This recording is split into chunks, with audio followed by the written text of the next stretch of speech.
welcome or welcome back to Lancaster Catholic Campus Ministry Show. I'm Father Stephen Logue, chaplain of the high school and host of the show. And today we have an extra special guest, Bishop Timothy Sr., who was here visiting our school for the first time as the Bishop of Harrisburg. He's a very special guest for me because he was my rector while I was in seminary. So it's great to have him back, great to have him here in our diocese. And besides that, he is a graduate of Lansdale Catholic High School, so another LCHS, almost an honorary crusader here. So without further ado, it is my great honor to have him here in our studio, Bishop Sr. Well, Bishop Sr., welcome to our show. Thanks so much for being with us. Thank you, Father. Absolutely, and thanks for visiting our school and being with us in prayer. So if you don't mind, we'll just get to know you a little bit and ask a couple questions. How long have you been a bishop now? Actually, 14 years. 14 years. I was ordained in July of 2009. Yeah, ordained a bishop. And two questions, I guess. One is, what does a bishop do day in and day out? Well, it's really three areas of focus. It's the same for priests, but there's obviously a leadership role from an administrative standpoint. We usually call that the governance role. So I work in the administration of the Diocese of Harrisburg. I have a whole staff that I collaborate with in various areas that do different things on the diocesan level, and then also connect the parishes and our schools and other ministries throughout the diocese. Then there's of course the teacher role. That certainly, again, priests do this as well, but for me to be conscious of overseeing, handing on the faith and teaching the faith, preaching is a huge part of what I do. I haven't really gotten too much into writing, but lots of times bishops do that. They'll write letters or do kind of things like podcasts and other kinds of opportunities that I have there. Bishop Gaynor, my predecessor, was very, very committed to regularly doing that. And then finally, sanctifying, or the liturgical role. So I celebrate masses, I celebrate the sacraments. Confirmations is a big part of what I do, and hopefully as well I get the opportunity to ordain priests, which the sacrament of holy orders is administered by bishops. So I hear confessions and do everything the priests do as well, and celebrate baptisms and weddings. But it's that aspect of my life is very, very rewarding as well. All of it is, really. And so I do kind of do all three all over the diocese. I travel around and to parishes, and I'm not as tied to the office as I think sometimes I should be, so that I can get some work done at my desk. That's but good. It's great to be out among the people, which is really my biggest priority. Awesome. That's exactly when I had Father Morelli as a guest on the show, I asked him his favorite part of being a priest, and he said, the people, least favorite, the administration. I think a lot of priests relate to that, and hopefully bishops too. If you had sort of one piece of advice for maybe a new bishop, or one piece of advice or insight that you've learned as being a bishop as something important to be a good bishop, what would that be? Listen. The shepherd's got to listen to the sheep. First of all, you got to find out where they are, literally, right? Yes.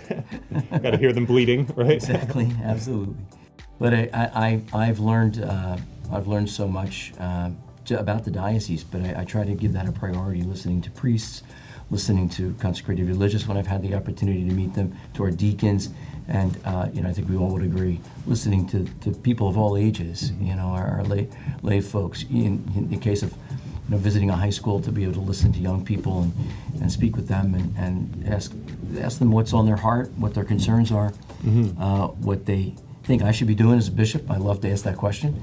I used to, one of my favorite questions to ask is there anything that I'm doing that I should stop doing, or is there anything that I'm not doing that I should start doing? Just to get them thinking, but I think listening is very, very important. I think to be able to lead, you have to be able to know where people are. What is the most difficult part of being a bishop? The administrative responsibilities come with a certain amount of demands, and that takes a lot of different forms.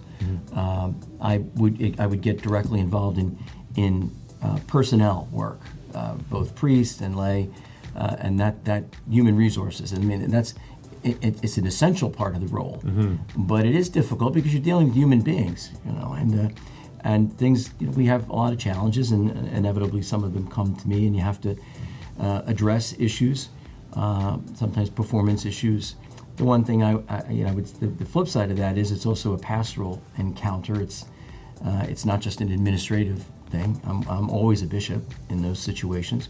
So whether it's with a priest or with a lay employee or some challenging situation that I'm called to resolve, and that can be difficult. You just know that in the end, some people are not going to be happy all the time. And you can please, the old adage, you can please some of the people some of the time. Absolutely. And not all the people ever. But I would say that's a very sensitive part of the work and can be pretty stressful. Just working with people, especially through difficult situations and having to have challenging conversations. Absolutely. Well, it's awesome to have you here, especially because Bishop Senior was my rector when I was in seminary, so kind of like the principal of the seminary during my junior and senior year. So you were president of the house too. I was president of the house senior college, year. Yeah, it was awesome. How tough was it wrangling seminarians? Tougher than high schoolers, or? No, oh gosh, no. I was in a very different place from when I taught high school as a young priest versus when I became a rector when I was in my early 50s. Mm-hmm. So I would say I loved being the rector of the seminary from beginning to end. Awesome. I never laughed as hard in any other position I've ever had. I enjoyed the seminarians. Again, the difficult part would be, when they were having challenges, when they were facing challenges. And to be able to accompany, it's a tremendous privilege to accompany a young man in his discernment of the priesthood, and then to see, someone like yourself who was a young man in college who's now, a priest dedicated to the ministry of the church is very rewarding. I always say that going to an ordination was just incredibly satisfying, and rewarding when you see the fruit of your work, or to see a priest celebrating Mass, or fulfilling his ministry, and having known him when he was in formation. So was it difficult? Yeah, sure at times, because human beings have problems and challenges, and again, kind of the same thing I was saying about the toughest part about being a bishop. Sure. When you do have to address issues, and you also have the added experience of the faculty as well too, to sometimes helping them to do the best job they can be. That falls to the rector to do that. Mm-hmm. The seminarians were, I guess, were basically the best part of the job, though. Awesome. I have Wow. to say that. Honored. As one of those former seminarians, I appreciate it. Well, there's nothing like, recognizing young people in general. We see the presence of God in them and the Spirit working in their life, and just a tremendous amount of positive energy that you would encounter. So the same thing would be true with seminarians, and gave me great hope. Always, gave me great hope for the church. Yeah. That whether they end up becoming priests or whether they're good husbands and dads. Mm-hmm. I knew that God was really blessing us through them. Yeah, I always wish more Catholic young men could experience seminary, even if they weren't called to be priests. Right. But we couldn't quite take everybody. No. So 2 questions just to get to know you a little better. First, what are some of your favorite hobbies? What do you do when you're not bishoping? Well, I guess I'd have to say my number one sort of avocation is music, is playing the piano. So I try to play every day. I've studied the piano. I started studying the piano when I was 7. So it was a very huge part of my life growing up, high school, into college, and by the time I was in the seminary, I was also playing the organ. So I was the organist at the seminary for my whole time there. A valuable skill in the seminary. It was. I haven't kept up with the organ as much since I was ordained to the priesthood, but I have. I do play the piano, and so that's a big part. And I also I love listening to music. I'm going to be going to have my first concert with the Harrisburg Symphony coming up in a couple of weeks. For years I was a regular subscriber to the Philadelphia Orchestra, and so I enjoy the orchestra, I enjoy the opera, and the arts in general. I love history. I love reading biographies. I'm reading 2 at the same time right now. Which 2? I'm reading a biography of Francis Cardinal George, which was published recently, which has just been excellent. I was a young bishop when he was the president of the Bishops' Conference and the Cardinal Archbishop of Chicago. I got to know him a little bit, but I was always very, very inspired by him. And then I'm reading a biography of Andrew Jackson. Oh, cool. Andrew Jackson, the first populist. Yeah. I read a review of it in the Wall Street Journal. And, he's a very interesting, complex figure in American history, to say the least. But fascinating Absolutely, stories. yeah. So Awesome. I've got them both. They're sort of either nightstand. Back and forth. And then an old favorite question here on the Campman Show that we have to ask. We asked Bishop Gaynor, what is your favorite flavor of ice cream? Well, I don't eat ice cream often. I don't. I'm very sort of abstemious with the sweets. However, when I do splurge over the top, I actually like frozen yogurt of all kinds too. But I mean, if I'm going to say, I have to confess to having occasionally some ice cream.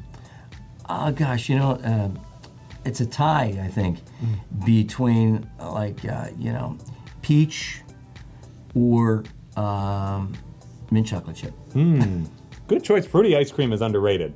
Yeah. So that's excellent choices. Well, Bishop, thank you so much for being on our show. As a little, it fell over.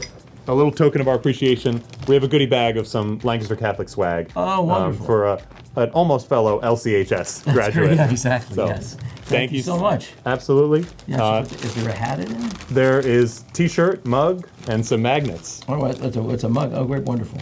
Great. Whole bunch of goodies. Yeah, the t-shirt looks great. Yeah. Well, thank you everyone for tuning in to the show, and we hope to see you next time. God Thanks bless. so much.